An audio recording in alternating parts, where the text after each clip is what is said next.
Good. So good morning, everyone. Thank you all for coming, and thank you, Cliff, for coming. So I just wanted to give a quick intro on Cliff Weitzman before we get started. So Cliff Weitzman is the founder and CEO of Speechify, the #1 text-to-speech application in the world. And before Speechify, Cliff studied renewable energy engineering and economics at Brown University. So during his entrepreneurial journey, he had the chance to attend Stanford University's StartX Accelerator program and has reached the Forbes 30 under 30 list. Cliff is also a dyslexia advocate and has spoken to many influential speakers, including Charles Schwab. And a pretty cool fact about him is that with Speechify, Cliff reads an average of 100 books every year. So with that, Cliff, can you talk a little bit about your storyline and everything that built up to the moment Speechify was created? Sure. Well, first of all, thank you guys for having me here. It's so cool that you guys are having a virtual hackathon like this. Yeah, so my name is Cliff. I'm originally from Israel, so I grew up there, and I moved to the US when I was 13. And when I moved, I didn't speak English. So I learned English by listening to Harry Potter audiobooks 22 times in a row.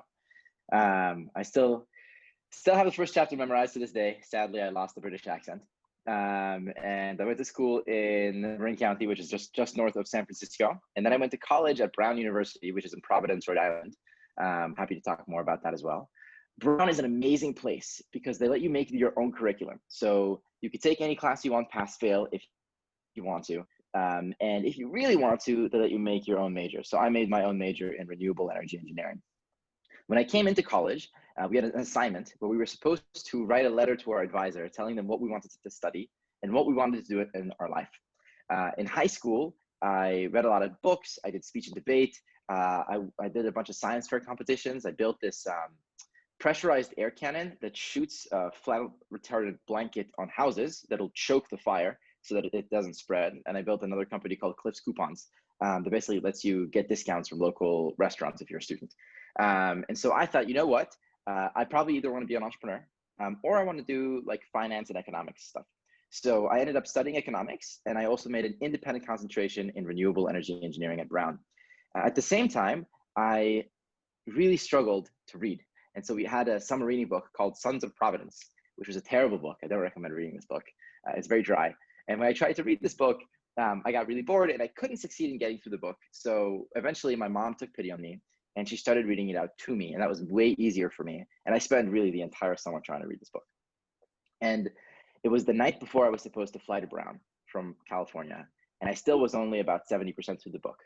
So I was like stressed that I was going to go to my fancy new school and not having done the summer reading. So I did the only thing that I could, which was I found the digital version of the book on Kindle. It has digital rights management. So I cracked the digital rights management, got access to the string, and then I had my computer hooked up to itself and speak itself overnight, and then put that MP3 file on my phone. And I listened to that on the plane, and it worked. And I was like, wow, this is amazing. I just made an audiobook out of nothing. And when I got to Brown, I started getting a lot of readings from different classes, and I needed to read all these PDFs, and that also took a lot of time. So I built a little text-to-speech system to let my computer read out everything to me, and that helped me a lot.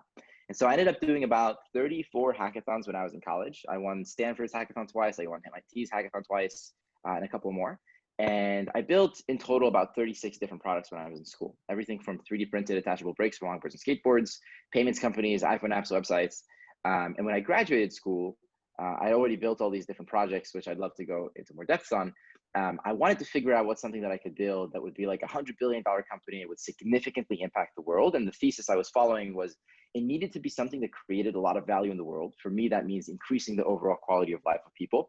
It needed to be something that ideally would make money not off of ads, but directly from creating value. And I wanted it to be like a clever app or website. And just around that time, deep learning got really good, and you could start using it to do really high quality speech, computer vision, translation, and NLP. And so I added all that to Speechify. I turned that Mac app into an iPhone app, and now we've turned it into a Chrome extension.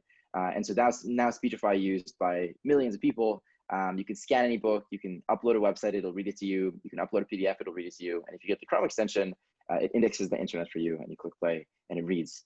Other than that, I do a lot of kind of like parkour and gymnastics, and I write music, and I have a bunch of different hobbies, but that's a short background. And most importantly is, yeah, I read about or listen to about 100 books a year. And really the person that I am today comes from books. Awesome, awesome. I think that story is really relatable. I personally do speech and debate, and I love speech and debate. And I heard that you Hmm. do speech and debate, so I can really relate with some of the things you said. I also love entrepreneurship, and so I have one question for Yeah. along the lines of Speechify. So Speechify drives on user empathy, and so what is your perspective of user empathy when it comes to any startup? User empathy. Um, Explain the term user empathy. What does that mean? Yeah, so it's kind of like having a different perspective of when you look at a company. So like looking from the customer's perspective of how they like the product and really developing it based on the customers. Got it. Yeah. Well, I think that every company is based on this principle because so there's a startup accelerator. It's called Y Combinator, and their motto is make things people love. And really, that's the only way to make a successful business is you make something that solves a problem for something and that improves their life. Now, there's kind of two ways that okay, I'm going to go really philosophical on you for a second. If you read Karl Marx's The Communist Manifesto, in the first chapter, there's a line where Marx writes, in any transaction between two people, one tells the other, I fleece you, like you fleece a sheep, meaning that in any transaction, one person cheats the other person. In my opinion, that one line explains why communism does not work, because that implies the world is a zero-sum game where you can't create value in transactions. But I disagree.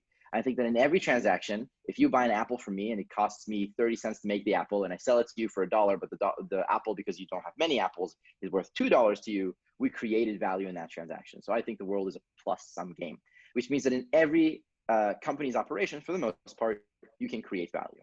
Obviously, there's some exceptions to this rule. For example, like the gambling industry, right? People are tricked into gambling and then you're destroying value. So that's like a dirty business. But most businesses create value. And so the question is, can you be in a business that creates a gigantic amount of value? And if that's the case, both the user gets a lot of value and the company can get a lot of value and profit. For example, Amazon creates a lot of value in this way. So with Speechify, what we did is we created a new product category. There was not really a text-to-speech category before Speechify, definitely not utilizing AI. The closest thing was Audible, but that was only pre-recorded books.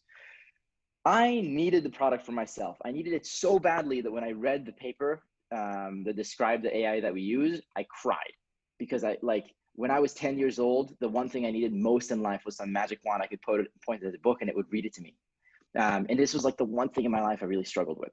So I myself am the user. In addition, we get about a dozen messages a day of people who say, hey, I downloaded Speechify and I started crying because for the first time in my life, I'm able to do my homework by myself. I was promoted on my job and like I finally can keep up with my emails. So it just happens to be that we found a really painful pain point that nobody else addressed, right? If you build a company and what it does is like it makes new sweatshirts, few people are going to cry over the sweatshirts because this is not a huge problem for them. Like there's a close alternative. But with Speechify, there isn't an alternative. It's like I found a solution for like diabetes, right? People would really, really love that solution. Okay, so that's the core of why we build what we build. Now, user empathy usually is centered around interviewing users to figure out how to make the product better for them. So when I first made Speechify, it was a Mac app. And what I found was that most people don't download Mac apps. And the reason is that it's kind of difficult to download Mac apps. And Speechify didn't have a graphic user interface. It was mainly keyboard shortcuts. And most users don't use keyboard shortcuts. So even though the product was amazing, few people used it. So I built an iPhone app because people do download iPhone apps. And even that iPhone app was too complicated. And I had to really dumb it down to make it easy for other people to use. So user empathy there comes from listening to your users, both by interviewing them and seeing how they use your product, reading the reviews. And you can do it in a micro sense by sitting with an individual user, or you can do it in a macro sense by looking at like analytics and data. And so the thing that I really needed to learn how to do is how to build products for people who were different than me, in the sense that they were still dyslexic or high ADD or were slow readers, but we're not as adept with computers. And so I kind of think about it as like maybe the people who listening to this talk, who are for the most part developers, like if we use a product that is a technical product, like you want like the Lamborghini version of that thing, like all the bells and whistles, it's fine if it's complicated. For the average user, they get scared from that. You want to give them like the equivalent of like a Lego car with rounded edges. And so for me, that was very difficult to force myself to dumb down my product, but it's something that I had to do. And if I didn't do that, people wouldn't use the product because when they downloaded it, they would get too overwhelmed. Awesome. So yeah, you talked about some of the appreciation and success stories from the many of the customer standpoints. So I have one specific question on how Yeah. Speechify pivoted towards these stories and really changed their platform to be accessible from all and be really open to all types of people? Well, I wouldn't say that that was a pivot. As opposed to just people with dyslexia. Yeah. Cool. So the reason why Speechify exists as a company, right? If you remember, I built like 36 other things before Speechify. And so some of those things were like moderately successful to the point where I could travel, I could do a bunch of different things. But my goal was to build something huge that had like a really meaningful impact on the world. Initially, I thought, if my goal is to create value, and how do you define create value? So there's this philosophical framework that was evangelized by a guy called Malthus called utilitarianism, that measures utils of value. And so for me, creating value means you add utility to people's lives. Utility is either the amount of resources, the amount of happiness, etc. There's a rule in economics called diminishing marginal returns, where the more resources you have, the less impact additional resources have on your overall utility. So I said, you know what, if my goal is to create value, I should go to the people who have the least amount of resources and build stuff for them. And so I said, okay, well, where do these people live? Maybe they lived in like townships in South Africa or slums or in India. So I went to those places and I tried building product for those people. But I realized I actually really like living in the United States. So I probably better to build a product for people in the United States. The other thing I realized is that I get a lot of satisfaction from creating value, but there's a multiple on that my satisfaction is bigger if those people are similar to me. So who are people who are similar to me, who lack some sort of resource? And turns out that actually they're people with dyslexia and ADD. And I needed this product for myself anyway. And something very interesting happened, which was I love teaching, right? This is why I'm talking to you guys right now. And so when I learn something, I immediately want everybody to know about it. For example, I love lifting weights and I love counting my macros. There's a team of 25 engineers who work on Speechify. Of that team, 16 people have gained 20 pounds of muscle in the last year, and we've gained like 8 six-packs. And it's because like, yeah, those people work with me as engineers, but like I'm motivated to teach them how to work out. Even before Speechify, I got thousands of people to start learning how to code and start using Audible. When I first started using text-to-speech, I thought it was so amazing. I thought everybody should know how to use this. And so I made a video and I put it on YouTube on my bed at home. I was 20 years old, explaining how to use text-to-speech. So that video got something like 80,000 views. And hundreds of comments of people saying, yeah, I'm like crying. My fourth grader is doing her homework by herself for the first time. And that showed me an inkling that there's a possibility for a company here. And then when I decided, okay, let's approach this as a company, the first thing that I did is I made a website explaining what it was going to do. I made a video faking as if the product worked perfectly. And I let you pre-order the product.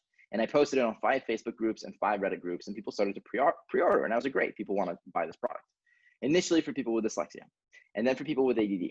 Now, the one thing I regret that I wish I did beforehand is make an email list for people with dyslexia from the very beginning, before even starting to build the product. Because, first-time founders focus on product, second-time founders focus on distribution. And where do you get the people? So if I had a list of like 1 million people with dyslexia, it would have been very easy to build a product and sell it to them. Now we're doing it the opposite way. We first built the product, now we're building the demand. So we started and we found that it was really good product market fit for people with dyslexia. But we reached a problem, which was there's no easy way to target people with dyslexia. Like there is no magazine for people with dyslexia. There's no website that all the dyslexic people go to. Even if you try to target them on Facebook or Instagram, like people don't write, I have dyslexia, and then you can run advertisements for those people. So we said, okay, well, how do we get to the people with dyslexia? About 16% of the population has dyslexia. And we realized, the best way to get to people with dyslexia is just be useful for everybody. And then other people will tell the people with dyslexia about Speechify. So our goal is to basically solve the reading problem of dyslexia. If you have an issue reading, like that should not be a barrier for learning for you because Speechify exists. And it should be the case that I have the principles like my number one goal in life is to be the person I needed most when I was young. So the person I needed was someone reading books to me. So it would take me a long time to sit and read books to everybody. And now if I personally wanted to do the work that Speechify does, I would need to not sleep, not eat, and clone myself like 40,000 times and then read constantly. So the tool does a good job of what I wanted to do. So I decided, okay, to get this to everybody with dyslexia, I might as well just make it useful for everybody else. And, in the beginning, the product was bad in the sense that it had bugs, it was a little clunky. And so the amount of pain you needed to feel to need to use this product was pretty high. But as we improved the product, as we made it more like the Lego car, as we removed the bugs, as we made it really one button, easy click, change the speed, change the voice, more and more people started to use it that didn't have dyslexia. People with ADD, people with low vision, people with concussions, people who read slowly, people who are second language learners, and then PhDs, master's students, hedge fund managers, doctors, lawyers, everybody, because it saves you a lot of time. So we started figuring out why people were using it by reading comments. The number one reason is people use it for proofreading, right? If you write an email or an essay, you can listen to the essay and you can hear the spelling mistakes, hear the grammar mistakes. Number two, a lot of people use it because they're auditory learners. They understand better by listening than they do by reading. Number three is they were able to multitask. You can listen and do the dishes or work out or go on a walk at the same time. And number four, which we only recently realized, is people use it because they can read and listen at the same time. So for me, I thought that most people would just listen, because why do you even need to read once Speechify is reading to you? Well, it turns out most people actually struggle with comprehension. For me, my comprehension is really high, so I don't struggle with it, but most people do. And so we stopped explaining Speechify as replacing reading. Speechify gives you reading superpowers. It lets you read, but with higher comprehension, higher retention. It lets you increase the speed, and you can read and listen at the same time. So that's some of the interesting phrasing that we use to try and see how to resonate to the average user. Now, we can also still advertise to the dyslexic user by saying, hey, if you have dyslexia, get this product, it'll change your life, which is true. But by advertising to more people, the TAM, total addressable market, gets bigger, our impact gets bigger, and we end up getting to more dyslexic people more easily that way too. Awesome. That was a great answer. And I've done some research and seen that you started many other products, like for example, Board Break and for example, Cell Armor. Can you talk a little bit about how you've learned from those experiences and you've implemented that in Speechify? Absolutely. So I mentioned the two companies I started in high school, the fire extinguisher and the Cliff's coupons. When I got to college, first week before school even started, during pre-orientation, I brought a longboard with me. So I was riding my longboard around, and my friend Noah saw the longboard, and he's like, oh, I just met him that day. And he's like, oh, can I ride it? And I was like, sure. And I gave him the board, and I went to play Ultimate Frisbee.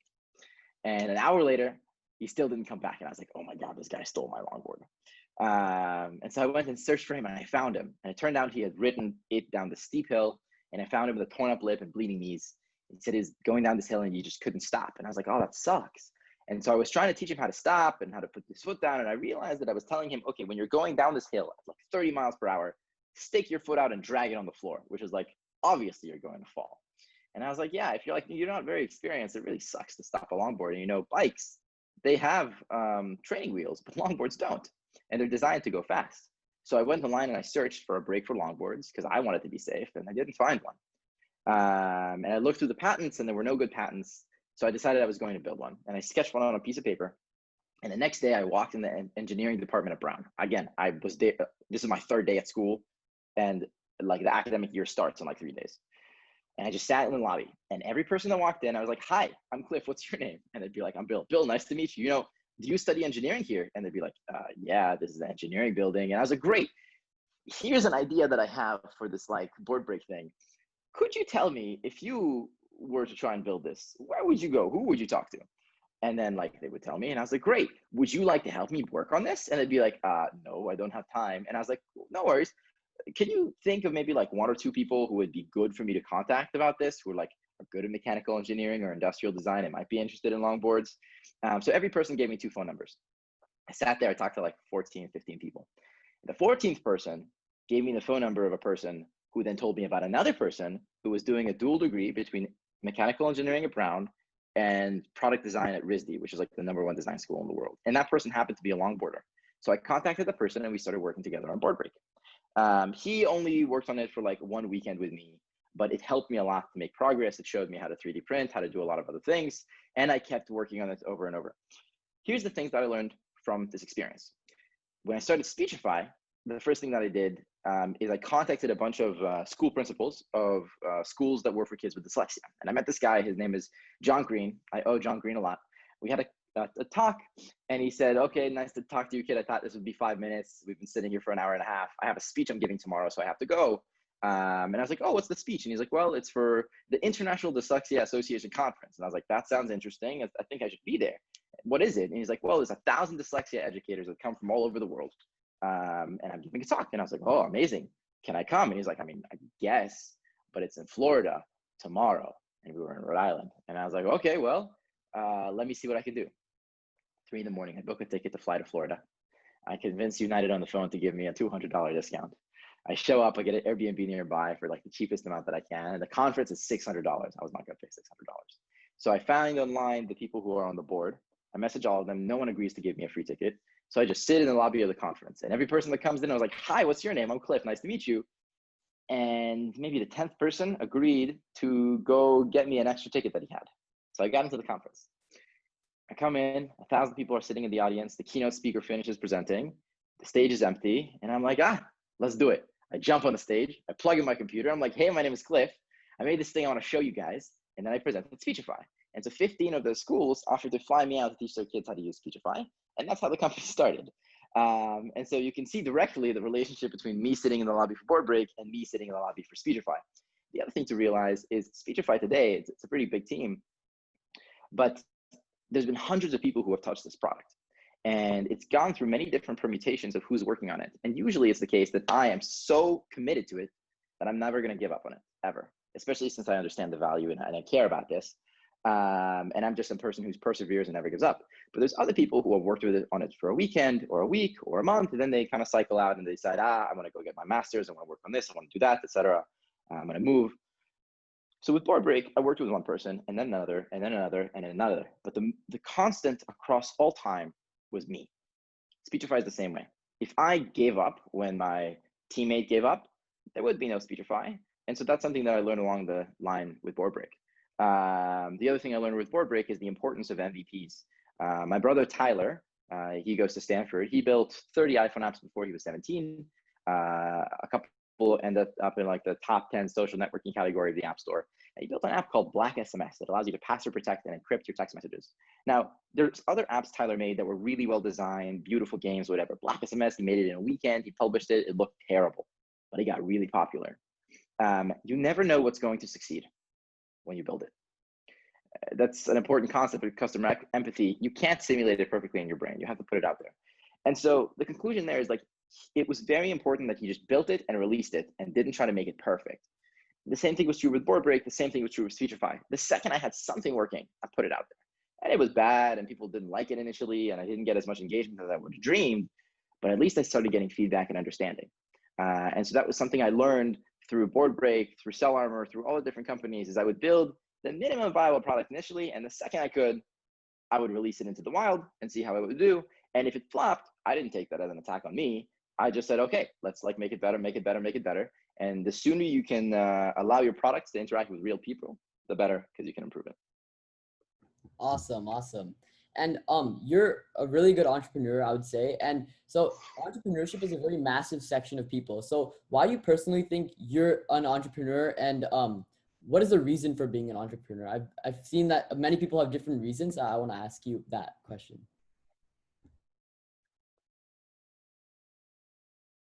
Okay, there's like 5 different ways I can answer your question. Can you ask your question again, but with different words? Okay, so there's many different personalities in each individual, and so we've spoken with many different speakers at this hackathon, and when I asked some of these questions to many of them, they answered it in many different ways. Like, I like design, I like marketing. So what is your secret sauce when it comes to entrepreneurship? Cool. Okay, you're asking 2 questions. What is my secret sauce and why I'm an entrepreneur? I'm first going to answer why I'm an entrepreneur. Okay. So when I was 8 years old, I was super curious about the world. Clearly, I still am today. And I was really bad at reading.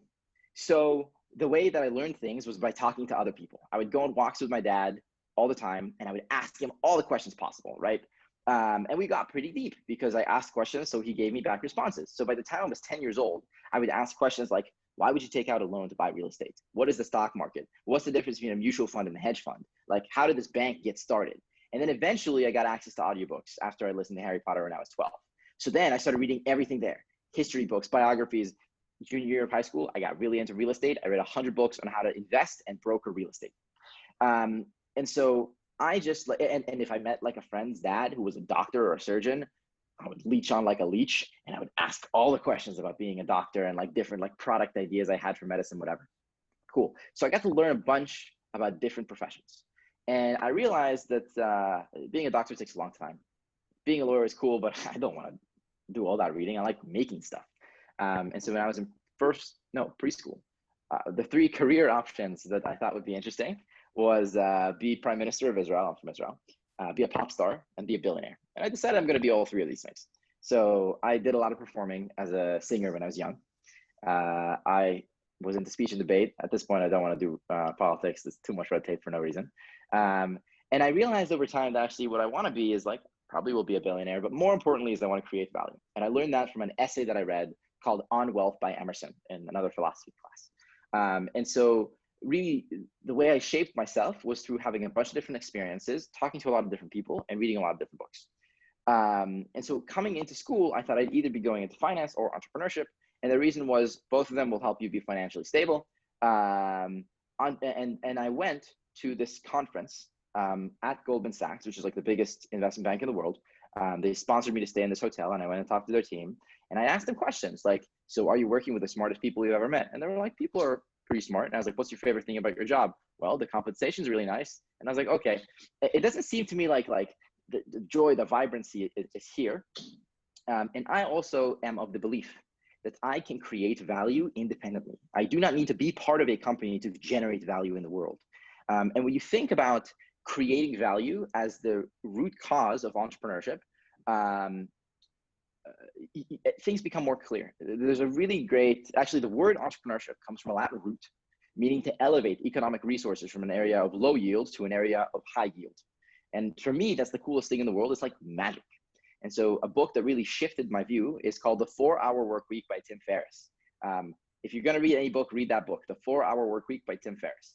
And that book presented me with an idea called making a muse company. A muse company is a company that will make you like $100,000, $200,000, $300,000 a year, enough to support all your other passions and endeavors. And I was like, that would be really cool. So when I was in college, I kept trying to make myself a muse company that would make me enough money to go do acting and singing and horseback riding and whatever else I wanted to spend my time on. And I found that I really enjoyed doing that. And when I did, I only did one internship in my life as a product manager at a company called Retail Me Not that had just IPO'd. And we had kombucha on tap and there were smart people. I was miserable because I keep coming up with ideas and my boss was blocking me and I just couldn't do all the things that I wanted to do. And so I almost quit in the middle. I didn't because I was like in Austin, Texas, and they were paying me very well. But the second I got out, I found a way to make sure that I could be an entrepreneur because I realized that I could actually move faster. So I decided that I was going to be an entrepreneur after college before I even came up with the idea for Speechify. I actually did a lot of work to make sure that I could afford to do that. And I convinced 2 professors to sponsor me to stay at Brown as a visiting scholar, which is an invented title. And I got an apartment basically on campus, didn't pay tuition, didn't do homework, and decided that for this year, I'm just gonna build products until I figure out what was going to work. And if that didn't work, I'd go back and go teach computer science for the summer and make enough money to support myself for like rent and food for the year. And then I go back and work until I figured out what was going to work for me. So the reasons why I'm an entrepreneur, number one, I'm just passionate about creating value. Number two, I'm self-confident enough to believe that I can create value independently.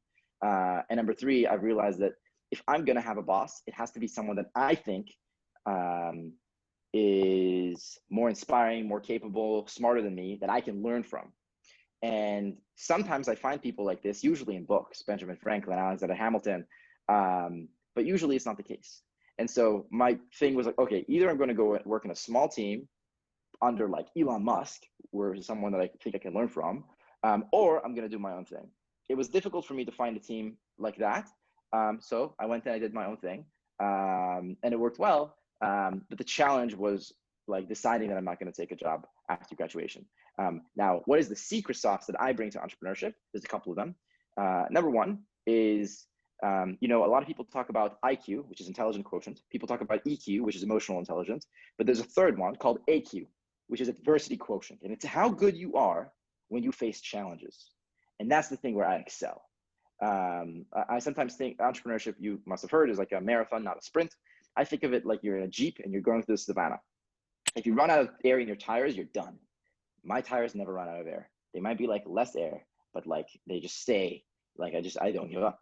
And so that's why everything that I work on is just like, it keeps going until eventually it's going to succeed or I die. Like the only way the Speechify will not become $1 billion company is I die. As long as I don't die, it's going to be super successful. So that's number one. Number two is, there's a word in Hebrew called chutzpah.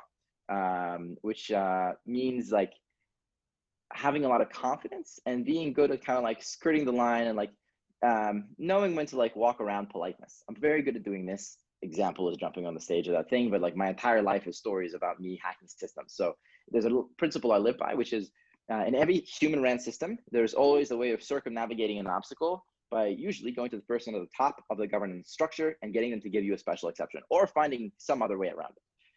And number 3 is my the way I lead people. I have a management philosophy called leading with love. So at Speechify, we look to hire people based on the fact that they learn really fast, they have a fire in the belly for the product, they have high loyalty to the team, and they take a lot of initiative. Most companies will interview you and hire you based on like your pedigree and where you went to school, etc. We don't care about that as much. So a good example is there's a person who works for us, his name is Simon, and he just like started volunteering to help me with a media hack, and then he rebuilt our website overnight, and then he built me a scraper overnight, and he just helped so much remotely for free that finally I was like, dude, we have to hire you. And so I got him a visa, flew him out to San Francisco from Bulgaria, and now he leads our engineering team and has a green card, etc. And so we became such good friends, and I have helped him level up not only as an engineer and as a manager, but also in fitness and reading books and everything else. And so for our entire team, like the most commonly used emoji in our Slack is the heart emoji. And we tell each other, I love you, and we support each other. And I think that that's a pretty unique culture. And so what I'm good at is identifying people who have that drive in them, maybe like the rest of the world hasn't seen it in them yet. And then I cultivate them into being the person that they can be. And I think often what I find is that people who are smart might not necessarily be focused or have like a thing that they want to put all their energy into. And often it's the case that people are like 3x more productive when they work with me, because I'm really good at blocking and tackling and figuring out what's the thing that should be done, giving them additional confidence, giving them the resources that they need. And so that skill in empowering teammates that I work with, I think is probably one of the most powerful things that I know how to do. And finally, I think a lot and I read a lot of books and I self-reflect. You know, if you have a line that's like this and it's linear, that's a really good way to progress. But the best way to progress is an exponentially growing line. And so by reflecting on your own actions and how you operate in the world, you succeed in kind of like shifting the slope of your line and end up with an exponential growth for your own, exponential curve for your own growth. And so often if you're a good entrepreneur, the performance of your company is a direct relation to your own performance. Finally, and then I'll let you ask the next question. Sorry for the long response. I'm a very happy person. I think a lot of people believe that when you do a startup, you need to like really be serious and like sacrifice everything else in the world just for the success of the startup. And I think that that's a terrible philosophy, because you're guaranteeing yourself that at some point you will burn out. Because again, when do you quit? It's like people say startups die when they run out of money. That's not true. Startups die when the founder quits. When does the founder quit? When they don't see an opportunity to succeed, but you can always pivot. So they die when the founder doesn't want to work on it anymore. So as long as you keep a good balance in your life and a good flow of happiness and positivity, you're going to be motivated to keep going. So you got to keep hope, and you got to keep enjoyment and love in your team, etc. And so I think maintaining that is another like critical aspect that we have. Awesome. Thank you for that. I see you're very determined and very happy, as you mentioned. And so you did a TED Talk about how to turn your ideas into reality. This is actually our motto here at HackVenture. And I want to ask you, what advice can you bring out from that TED Talk that our participants at HackVenture watching this and watching our YouTube video that we'll be recording this on can take away with them and reiterate when they create their own startups? Sure. So in that TED Talk, I think I talked about 3 principles. The first one was how to come up with ideas, right? Because to turn ideas into reality, you first need to have an idea. The easiest one is if you're walking around and something is annoying, think to yourself, this is annoying. How do I fix it? So for example, I talked about how I walked from the train in Boston from the train station to Harvard. And as I was walking, it was really cold. And I had a jacket, but I still wasn't warm enough. And so I thought, how do I solve this being cold problem? Can I make like a heated bubble that I walk inside? Can I make like a better jacket? Can I make like latex gloves or something? And I spent, I don't know, 15 minutes thinking about this problem. And then I went to my meeting, whatever, came back out and I was cold again. And immediately my brain goes, this sucks. How can I fix it? And so you got to build this instant question that happens in your brain. As soon as anything is annoying, don't respond with, this is annoying. Oh, you know, this is so annoying. Life is terrible, blah, blah, blah. No, if something is annoying, the instant response is, this is annoying. How can I fix it? And so you can ask yourself, how can I fix it for myself? But then the next question, is there a way for me to fix it but for everybody. Because the value you create by improving it for yourself, if you can multiply it times like 1 million, 1 billion people, man, you created a lot of value there. So on that paper I mentioned called On Wealth by Emerson, he talks about Thomas Avery, who's the guy who invented the steam engine. The pieces that make up the steam engine used to be just like a bunch of metal scraps on the floor of the garage of this guy who made the steam engine. And so he applied his thought to matter. He rearranged atoms in a certain way, and boom, now you have a steam engine. And initially it was used to pull water out of wells when people were digging for oil and coal. And so he solved his problem, but then you multiply times 1,000, times 1 million, times 1 billion, and now you have like this use of the steam engine everywhere in the world to pump water, to run trains, to create electricity, etc. So you created so much value. So ask yourself, this sucks, how can I fix it? Not only for myself, but also for others. Number two is like, write it down. People talk a lot about manifesting. Like if you write it down, it's more likely to happen. Put it on the mirror, put it on the wall, and then tell everybody you know about it. Most people think, oh, I should guard my ideas because like someone can steal my idea. Ideas are, for the most part, worthless. The only time ideas are really good is if they're novel, based on new technology. They have a really good technical moat at the long term that makes other people not able to compete with you, and where you have cracked a really good way of how to do customer acquisition. These ideas are very hard to come up with. And if you do come up with them, usually it's because you've picked up some sort of unfair advantage of experience. So any normal ideas that don't include how to acquire users and how to protect your business in the long term, they're not worth anything. But if you tell other people about the idea, it gives you social pressure to actually execute, because a week later, they're going to ask you, oh, how's the idea for like a self-irradiation shield going? You'd be like, oh, I've done this and that, or, you know, I haven't done anything, I'm moving on to the next thing. And so what I would do is I would go to the dining hall at Brown, or you can go to the cafeteria or your friend, and I tell them about my idea, and I say, hey, I want to do X, Y, Z. So one thing I did with Speechify is I decided I wanted to work on it. And I was like, cool, what's the first task that I can do to make progress on this? And it was posting on 5 Facebook groups and 5 Reddit groups. Notice the specific numbers. I decided how many. A video explaining what the product is going to be and allowing people to sign up or pre-purchase the product. So I made the website, I made the video, I found the groups, and I made a calendar event, and I invited 3 of my friends that I respected the most, Chris Barber, Simmer, and Valentine. And I told them, hey, and Max, I told them, hey, if I don't do this by this date at 8 p.m. on Wednesday, October 31st, whatever the date was, I'm going to run 10 miles the next day. And so I had to do it. Now, sometimes I do this and I don't come through. And so there's a period in my life where I ran a lot of 10 miles in the period of a month, and I got good at running. But like, commit to a specific time on a specific day with a specific task, and give yourself a consequence if you don't do that, and inform your friends that you're going to do this. And then if you don't do it, run. So I used to teach computer science at Make School, and I had a cluster. Usually there's like 6, 9 people per group. My group was like 17 people. And usually people make 1 iPhone app over that course of the summer. The average number of apps made in my group was 3. And of the top like 8 winners of the clusters, I think 7 of them were for my group. And partly it was because when I would meet people, I'd be like, oh, tell me about their idea. And people often go around telling you about their idea. They have the idea for years. They don't do anything about it. I was like, cool, you have this idea, great.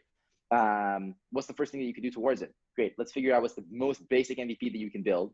By when are you going to make it? Okay, let's pick that date, October 31st, 2 weeks from now, at 8 p.m. Put it in your calendar. Give me an invite. What are you going to do if you can't do it? You can't run 10 miles? Fine. 3 miles. You're going to run 3 miles, and you're going to, I don't know, do something else. Make your sister hot chocolate. And then they're committed, and it's on the calendar. And if they don't do it, there's social proof on the line. So that's like the first step. And when you have energy for a project, like it's like a wave. Ride as much of that wave as you can initially, and just get that first product into the world. And then it can either flop, you can have perseverance and continue, or it takes off, and then you have even more energy to go for it even more. Thank you. I think there's a lot of learning steps from that. And I think many of the participants watching this can actually implement that into some of their own lives. And so before we open it up to any of questions some of the participants might have, I think we might have mentioned in our talk that you have a YouTube channel. Can you tell me a little bit about what you use that channel for and things like that? Sure. So yeah, I have a YouTube channel. If you want to check it out, go look Cliff Weitzman, CLIFFWEITZMAN. You can find me on YouTube, or you can find me on Instagram or Facebook or Medium. What do I use the YouTube channel for? So like I said before, I love teaching people stuff. And if I learn something that improves my life, I want to improve other people's lives too. And so the way that it has started is I'm a little bit older than you guys. And so when I was younger, Facebook was the thing instead of Instagram, Snapchat. And so when I would learn something cool, I would make a Facebook post about it. So for example, I'd learn how to use Figma or Sketch or something cool, or I'd learn about a resource and I'd write about it. So I'll give you an example. One of my best friends, his name is Valentine, he's sitting over there. The way I met him is I learned about this conference that was happening at MIT. And I went to it the last year, and I was gonna go to it. So I posted on the Brown Facebook group, hey, I went to school at Brown, I'm gonna go to this event. It's kind of difficult to find it or know how to go to MIT. So if anybody is interested in this entrepreneurship event, meet me at this location at this time at 7 a.m. and I will take you there with me. So like 20 people showed up, and I made a lot of my closest friends by doing that. And I learned a bunch of different tools. So in the beginning of every year for the new semester, I would make a Facebook post for the incoming freshmen to learn all the things I wish I knew when I was a freshman. And every semester I repost this again. And it ended up becoming so big and so useful that I said, let's post it somewhere. So I made a Medium post about it, and that started getting a lot of traffic. And then I decided, I use a lot of keyboard shortcuts. Let me make an article about that. And I was like, well, I use text-to-speech. Let me make an article about that. I do a lot of working out, and a lot of it is non-obvious things that I figured out for myself. Let me make a post about that. So I might write that as an article or make it as a video tutorial. The other thing that I do is a lot of people ask me to give talks like this. And so if I give a talk, I usually record it and I'll put it up on the YouTube channel. Finally, I have a couple of friends who do YouTube like professionally, right? So like one of my friends, his name is Ali Abdallah, and he has a YouTube channel. He's a productivity YouTuber from the UK. And one of my best friends, his name is Amar, and he has a YouTube channel called Yes Theory with my friends Thomas and Matt. And so like those are like three of the people who I spend the most time with in LA. And I'm really inspired by what they do because they have a philosophy called seek discomfort. So they're able to spread a lot of positivity. And my three goals in life, number one is to have kids who are greater than me. Number two is to have as much love in my life as possible. Number three is to elevate the collective quality of life. In the short term, it's through building tech companies. And in the longer term, it's more by doing mentoring, kind of like this, but at scale. And so one of the most useful ways to do that is to proliferate good articles, good videos, etc. And so at some point, I imagine I'll spend a little bit more time teaching. And I think YouTube is a very good platform for doing that. So if you go to my YouTube channel, you can see videos of me teaching stuff. You can see more talks like this. I do them pretty often, or you can see me like doing parkour and other physical things. Awesome. I actually saw your how to file a provisional patent video. Oh yeah. I think we can open it up to any questions the participants might have, and feel free to unmute yourself and ask those questions. Awesome. Yeah, so I think I'll kind of start it off. Thank you so much, Cliff. I think it's actually really cool. When you said that you knew Yes Theory and Ali Abdal, those are like two people like I actually really watched. That's really cool. Oh, that's great. Yeah. So I think I had a question. So I've been using Speechify for quite a long time. I think it's like just useful because in the sense that like I use it for like reading textbooks to take notes when I'm lazy. But I think when it comes to the text-to-speech market, although you're the first and one of the best in that market, there's so many more, like the apps are starting to proliferate. And so I saw on one of the talks, especially like, let's take Zoom for an example. Eric Wan once said that he utilizes he used to use his competitors to see what they did wrong so that he could add to Zoom. So do you utilize that with Speechify, or like how do you address like certain features that should be added to Speechify? Yeah, so far we've gotten pretty lucky. There's not really anything that is like even in the same league as Speechify. The closest app is an app called VoiceStream, which has been around for a very long time. And it was built by a college professor who did it as a fun project, but it's not really maintained. So really, if you want text-to-speech software, you have two options. Number one is use the default options in your Mac or your PC, which are very deep. They don't let you play and pause. They have terrible voices. They don't have the ability to change the speed. Number two is you can use a software called Kurzweil 3000, which is really meant for people who are dyslexic or blind. And it's like $5,000 a year. It's really clunky, really old, not a good software. When I was younger, I needed to use one of these softwares. And so the only way I got access to Kurzweil was it was provisioned through my school. So I needed to do a lot of work to get access to it. And even when I got access to it, it was very difficult to get the content into the app. And then when it read, the voices sucked, you couldn't change the speed, etc. So it was much easier for me to just use the default text-to-speech that was built into my computer. The issues there was, it didn't have keyboard shortcuts. It didn't let me change the speed, which for me was really important. And it was difficult to even find out about. So I realized, the reason people don't use text-to-speech is number one, the voices suck. Number two, there's no easy way of getting the content in. Number three, you can't change the speed, you can't change the voices, there's no keyboard shortcuts. And number four, there's nothing educating people about the quality or importance of text-to-speech. So I made sure to address all those things in my product. Instead of having a product that you buy through your school or as provisions to your district, you can just go to the App Store and download it yourself. It empowers the end user. I made it really easy to scan books. I made it really easy to parse PDFs. I made it really easy to parse websites. And the initial version, it was a Mac app. And actually, the thing that was bad was Speechify, because it solved my problem really well, but it didn't solve the problem well for other people, which is why we changed our focus to the iPhone.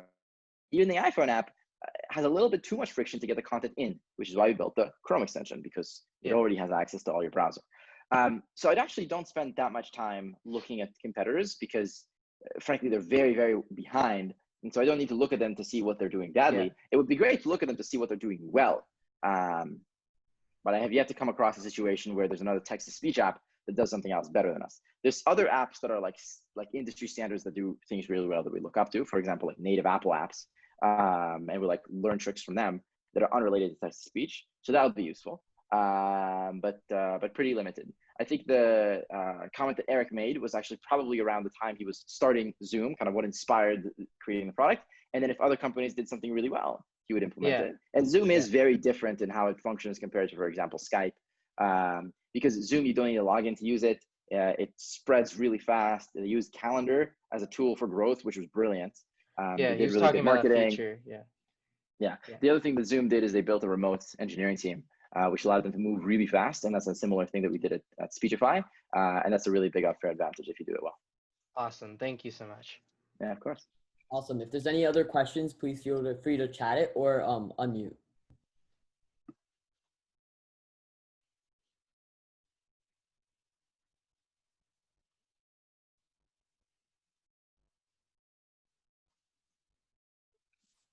I have more of a comment, if that's okay. Yeah, that's Go fine. for it. Yeah. I just here, I'll share my screen. Hello. Hi. Hello. I just was really interested by your talk. Thank you for coming in. And just what I want to say is that your story of how it got started just seems, it's like really inspiring to me. And that what you're saying too about wanting to be an entrepreneur when you leave school and like making that decision not to make a job, not to have a job, and kind of just go for it. It's really inspiring and something that I also want to do. And the funny thing is as well, I also write music and I love to work out and stuff like that. So that's really fun too. So I feel like just those risks and stuff like that you've taken in your life, like they seem to have really paid off in a lot of ways. And I guess that's something that's very difficult, right, to do, like to make that conscious decision, because leaving university, like you have skills, you could get a good job if you wanted to. You could get a job that is guaranteed to pay enough money, pay the bills, get a good place, right? And that's just like, it's a complete risk. But would you say that, I guess here's the question, would you say like that it just was just so worth it? Like I probably already know the answer to that, but would you say like that it's just taking that risk and like you said, you have friends that seem to have similar mindsets of you. Would you all say that it's like just the way to go and just the worth it way to go? Let me not tell you a blank yes. Let me be contrarian. Okay, I'm gonna zoom back a little bit. You are identifying the most important part of the story, which is like the difficult part. The hardest decision I ever made was not to take a job after college and focus just working on Speechify. It's the scariest thing that I had to do. Taking risks is a skill, okay? When you think about, for example, something like a hedge fund, the reason it's called a hedge fund, hedging is something that you do to risk. It's a platform for risk minimization. And so entrepreneurs, one of the most important skills you need to have is the ability to hedge risk. What does hedging risk means? It means that you have big risk, big reward. What can you do to minimize the risk and keep the reward the same size? That's a really good question to ask yourself. So for example, I did a couple of things. Number one, I did at least one internship. That way I knew what was on the other side, what I was missing, right? Like you don't want to regret it. And that way I got a glimpse. And I was like, yeah, definitely. I don't want to do a job. Cool. That was number one. Number two is I used by the way, Jeff Bezos has a great regret minimization framework. So like avoid doing the things that you would regret. Number two is usually when people are scared or afraid, they blow their fear completely out of proportion, right? So people think, oh my God, if I like don't take a job after college, I'm going to destroy my life. Like everything's, no, it's going to be totally fine. So write out with a piece of paper, what is the worst case scenario? And I did that. And I said, okay, if I don't take a job, what's going to happen? Well, let's say I go and try to work on a startup and completely fails, completely bombed. Cool. I'm now living in Brown. All my friends are going to think I'm a loser. I'm going to like run out of money. I'm going to have to go home. I'll have to like live with my parents as like a 23-year-old. What a shameful thing. And I was like, is that really what's going to happen? Yeah, but like, is that actually bad? No, because number one, people for the most part are not going to think I'm a loser because they already know me. In fact, I could actually go and sleep on my friends' couches if I wanted to, and I really didn't want to go live at home. And I have like 30 friends who would each agree to host me for a week gladly. Even if I built up no useful skill sets, I could spend like 2 months trying to learn how to be an iOS engineer and go get a job getting like $30 an hour. Worst comes to worst, I can go stand on the sidewalk and do backflips and like make money from like being a breakdancer and then like pay enough to buy some bread so I could like not starve. So I'm not actually in a huge risk here. My parents are not going to stop loving me. It might be that my mom will be stressed, but that's okay. I'll manage her stress. And there was a point where my mom called me crying, being like, Cliff, like, I don't think it's the right thing. Like, I'm scared for you because you're not getting a job. And I was like, no, it's okay. It's the right thing for me to do. And I thought to myself, you know, if this doesn't work out, I can always go and get the job at Google. So what I thought to myself is, okay, I can take a shortcut directly to the least best scenario, which is having a desk job, or I can take the big risk, do what I want, and only if I fail, then go get the job. And does my life come out significantly worse? No, I'm just like behind on like 1 year of savings. So if you go and work at a place and you make 110K a year and you can spend 70K of it and there's some taxes, you'll save $30,000. So I'll lose $30,000 of savings from that year, and whatever learnings I'll do at Google. Much better to go work on your own startup, take a little bit of risk. Okay, you have to work an additional year. You're 1 year behind. That's not a big deal. And in any case, you're going to learn more from the startup anyway. So again, Tim Ferriss's book, The 4-Hour Workweek, has an entire chapter on writing out what's going to be the worst thing that's going to happen. So that's the first thing that I would do. Take a glimpse as to what you're missing out on. In this case, it was checking out a job. And number 3 is go talk to people who did it. So I have a friend, Nick, who was like 2 or 3 years ahead of me at Brown, and he did the same thing. He decided to stay at Brown. And he had a job as a tutor, and he worked on a startup. And eventually he gave up on it and he went to business school. So there were a couple of things I learned. Number 1, I didn't want to have a job at the same time as working on my startup. I preferred to go teach for the summer, which made me enough money to cover food and rent, and then work during the 10 months in school, and then come back and do that later. So that was a good learning, and I learned it from the other friend. Number 2, I knew that what I needed to maintain was actually my happiness. That was the most important part. So that's why I decided to stay at Brown, because I was very happy at Brown. There was already like a social life there. And the number 1 most important thing for me is that I needed to make sure I stayed on the meal plan, because the meal plan would allow me to interact with other people and would make sure that I saved time not needing to like cook, especially since I wasn't doing classes. So I tried to stay on meal plan and they told me no. And they told me no like 9 or 10 different times. And I just, every day I would go to the head of the meal plan and I would try to convince them to let me stay on the meal plan. And I would send emails, but especially I got them to give me a special exception and I could stay on the meal plan. And because I convinced 2 professors to invent a new position for me to stay at Brown, I even had a student ID. So I could go in and out of buildings. I had a student email, but I didn't pay tuition and I didn't do homework. And so that's another way of minimizing the risk, because I'm still at school. I have a nice position as a visiting scholar. My life, even if like it really didn't work out with Speechify, was still good because I had friends, I had interesting things. I could go play sports, go to the gym, interact with really smart people, not starve. And I paid for the meal plan ahead of time. So I knew exactly what my costs would be. I paid $450 in rent, and I paid about $500 a month, a week for food. Cool. The other issue is I know that I'm bad at going to sleep. I like get distracted, whatever, super ADD. And I was like, this will really not work out if I wake up at like noon every day and then I'm like not productive. And I knew that the way to make me productive is work with other people. So I set up a bunch of meetings, random meetings, always for like 9 a.m. in the morning. I had a gym buddy. I was like, we're going to meet at the gym every day at 9 a.m. I had to be out of the house and in the gym by 9 a.m. Otherwise, I'd miss the appointment and I'd lose credit with my friends. But if I lived in like a random place, I wouldn't have the motivation to do that. If I lived at home, there wouldn't be friends who I wanted to interact with at home. That's the other thing, is like I was really bored in high school. I didn't find friends who were like people who I was particularly interested in because they were not as motivated. But at Brown, there were such people. So I made sure to stay at that place. And the only time I moved out of Brown was that I like ended up hiring people in San Francisco and then LA, and I started traveling. But if I didn't have that experience, I would have just stayed at Brown. So the number one rule is go be around places that have really good people that motivate you. So even now during Corona, I live in a 1-bedroom apartment in LA. There's 4 people who live in this apartment with me. Not because we can't afford a bigger house, but because A, we're super miserly and frugal even now, even though the company's doing really well. And number 2 is during Corona, I just invited a bunch of people to come stay with me. And I'm giving you this guy's talk from like the bench press in my room. And Valentin's working on the bed over there. I don't know if you can see him. There he is. And if I go outside, here, I'll show you guys the rest of the house. Usually there's people working over here. And there's another bed in the living room where like 2 people are sleeping. And there's like a closet over there. And that serves as our office. And usually when I take phone calls, it's from there. And so when I tell you guys that I like minimize risk and like do low burn, like even though the company's doing really, really good now, we're still saving money. And I just like brought the most motivated people that I know to come live with me. And so we all like are staying up like programming till like 3 a.m. We work out every day.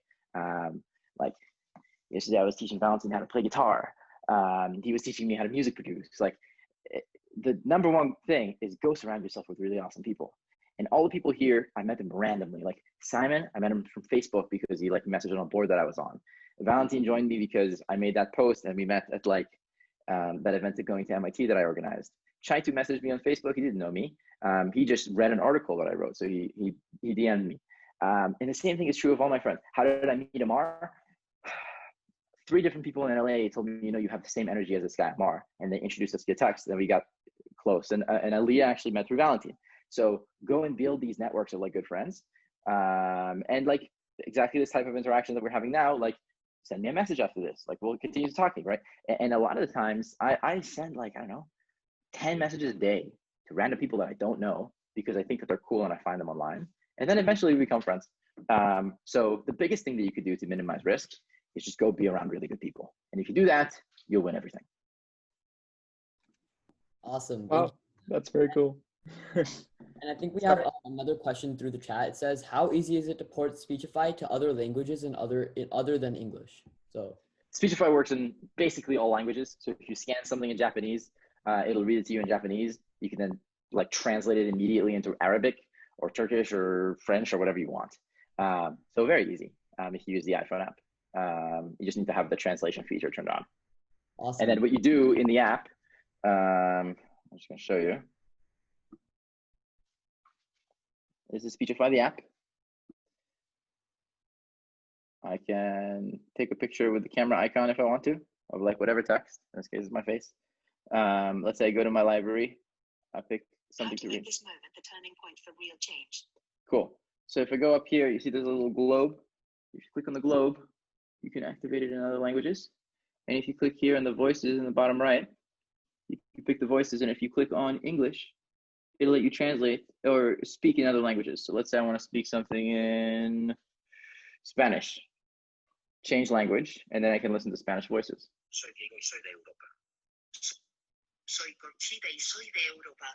Let's say I want to listen to something in Chinese. I'll go English, and I'll pick, where's Mandarin? Mandarin, change language. Let's say I want to listen to something in, I'll just give one more example. So I want to listen to something in French. Boom, change language.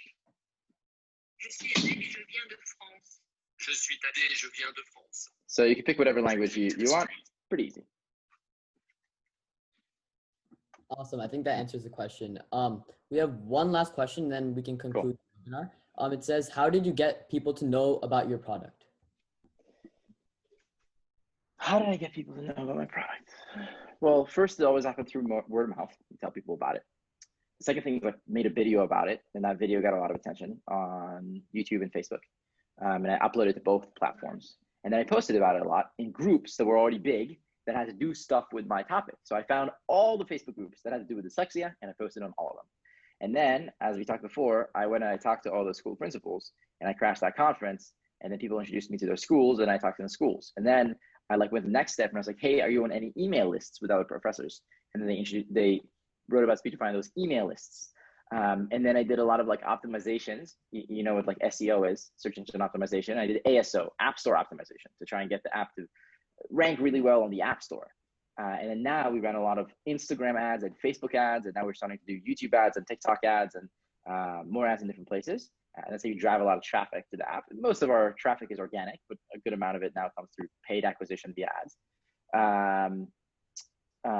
But what I would do if I was making a new product is I would go on Facebook, on LinkedIn, on Instagram, whatever, and I would try to make an email list about the topic. So let's say you're going to try to build a product that has to do with skateboards.